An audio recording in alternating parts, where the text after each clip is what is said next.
হাত চেটে পুটে খাবেন যদি খান এই পেঁপের রেসিপিটা। মাছ মাংস কোনো কিছুরই প্রয়োজন হবে না।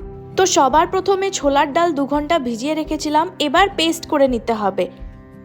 এদিকে পেঁপের খোসা ছাড়িয়ে পেঁপেটাকে গ্রেট করে নিয়েছি। এবার কড়াইতে তেল দিয়ে ডালের বড়া কটা ভালো করে ভেজে নেব। বড়াগুলোকে মুচমুচে করে ভেজে নিতে হবে। তারপর ওই তেলেই তেজপাতা, এলাচ আর একটু জিরে দিয়ে ডুমু করে রাখা আলুগুলোকে নুন আর হলুদ দিয়ে ভালো করে ভেজে নেব। তারপরে আদা রসুনের পেস্ট দিয়ে দিলাম, কিছু চেরা কাঁচা লঙ্কাও দিয়ে দিলাম। একটু নাড়াচাড়া করেই গ্রেট করে রাখা পেঁপেটাকেও দিয়ে দেব। আর সাথে দেব জিরে গুঁড়ো, ধনে গুঁড়ো, গরম মশলা, লাল মির্চ পাউডার দিয়ে একটু জল দিয়ে দেব। দিয়ে ভালো করে ভাজা করে নিতে হবে। একটু শুকনো শুকনো হয়ে গেলেই বড়াগুলোকে ওর মধ্যে দিয়ে দেব।